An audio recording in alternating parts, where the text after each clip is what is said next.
ہمارے ارسلان رضا آفیشیل کو subscribe, like اور شیئر ضرور کریں۔ سیدہ عائشہ رضی اللہ تعالیٰ عنہ فرماتی ہیں کہ ایک دن حضور کا درہ رحمت جوش میں تھا اور حضور نے فرمایا عائشہ جو مانگنا ہے مانگ لو۔ میں نے عرض کی یا رسول اللہ اگر آپ اجازت دیں تو میں اپنے باپ حضرت ابو بکر صدیق رضی اللہ تعالیٰ عنہ سے مشورہ نہ کر لوں کہ میں نے کیا مانگنا ہے؟ تو فرمایا کہ جاؤ مشورہ کر لو، مشورے کی اجازت بھی ہوگی۔ میں اپنے والد گرامی کی خدمت میں حاضر ہوئی اور کہا کہ دریائے رحمت جوش میں ہے اور رحمت کا باڑا برس رہا ہے۔ حضور نے فرمایا عائشہ جو مانگنا ہے مانگ لو، یہ اتنا سنہری موقع ہاتھ آیا ہے تو میں چاہتی ہوں کہ کوئی مانگوں تو اہم شے مانگوں۔ تو آپ کی خدمت میں حضور سے اجازت پا کے حاضر ہوئی ہوں، مجھے بتایا جائے کہ میں حضور سے کیا مانگوں تاکہ کوئی چھوٹی چیز نہ مانگوں، بڑی چیز مانگوں۔ تو حضرت ابو بکر رضی اللہ تعالیٰ عنہ نے فرمایا کہ بیٹا حضور سے جا کے کہنا کہ معراج کی خلوت خاص میں اللہ نے آپ سے جو راز کی باتیں کی تھی ان باتوں میں سے ایک بات بتا دو۔ مانگا بھی تو علم مانگا، اور عائشہ میرے سے وعدہ کرو جو حضور بتائیں مجھے بھی آگے بتانا ہے۔ ام المومنین حاضر خدمت ہو گئیں۔ حضور نے پوچھا عائشہ مشورہ ہو گیا؟ کہا جی حضور ہو گیا۔ کہا مانگو کیا مانگتی ہو؟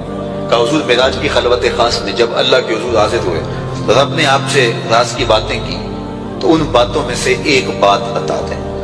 حضور مسکرا پڑے، اس بات پہ مسکرائے ہوں گے میرے یار غار کا انتخاب کیسا ہے، یا اس بات پہ مسکرائے ہوں گے کہ راز کی بات بتا دوں تو راز راز نہ رہا، لیکن وعدہ کیا تھا۔ کہا عائشہ سنو، جب میں قرب خاص میں پہنچا تو میرے مالک نے مجھ سے راز کی جو باتیں کی ان میں سے ایک بات یہ تھی محبوب تیری امت میں سے کوئی شخص کسی شخص کا ٹوٹا ہوا دل جوڑ دے تو میرے اوپر لازم ہے بغیر حساب کے جنت عطا کرو۔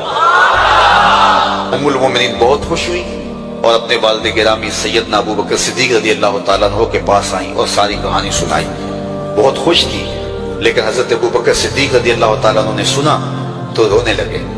تو ام المومنین سیدہ عائشہ رضی اللہ تعالیٰ عنہ نے عرض کیا میرے والد گرامی یہ بات رونے والی تو نہیں ہے، ہم بسا اوقات کسی دکھی کے کام آ جاتے ہیں، کسی کا دکھڑا بیٹھ کے سن لیتے ہیں، کسی کی ڈھارس بنا دیتے ہیں، کسی کے کام آ جاتے ہیں، یہ تو بخشش کا بہانہ ہاتھ آ گیا اور آپ اس پہ رو رہے ہیں۔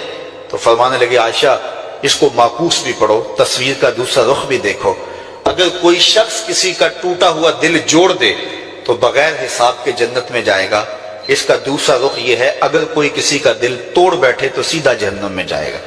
میں اس بات پہ رو رہا ہوں کہ ہم سے کسی کا دل نہ ٹوٹ گیا ہو۔ تو آج کی اس مجلس کے اندر کیا یہ دو باتیں میں اور آپ اپنے پلے باندھ سکتے ہیں؟ ایک کا تعلق حقوق العباد سے ہے اور ایک کا تعلق حقوق اللہ سے ہے۔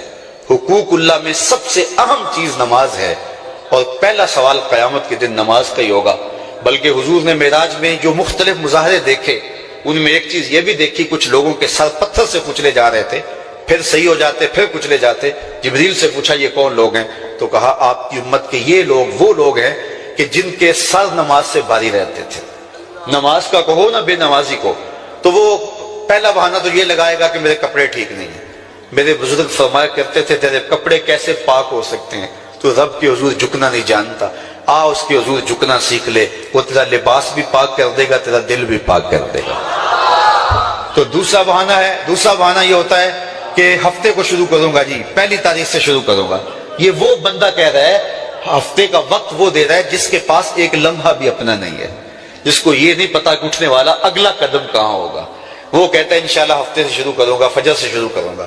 میاں اللہ کے حضور بلاوا 5 وقت ہمیں آتا ہے، حی علی الصلاۃ حی علی الفلاح۔ کتنے بدبخت ہیں کہ جو اس پکار پہ اٹھ کے اس کے حضور حاضر نہیں ہوتے۔ 5 گانا نماز شعار زندگی بنا لو، اور ہم یہ پکا عزم مصمم کر کے اٹھیں، اتنے زور سے ہم ارادہ کریں کہ شیطان بھاگ جائے، ہماری ہوا سے بھی بھاگ جائے۔ یہ تو اتنے پختہ ارادے کے ساتھ عزم کر کے جو ہے وہ آج ارادہ کر کے یہاں سے نکلے ہیں کہ وہ فجر کے وقت ہمیں بہکانے میں کامیاب نہ ہو، ادھر اذان پکارے ادھر ہم دوڑتے ہوئے اللہ کے گھر کی طرف پلٹ آئیں۔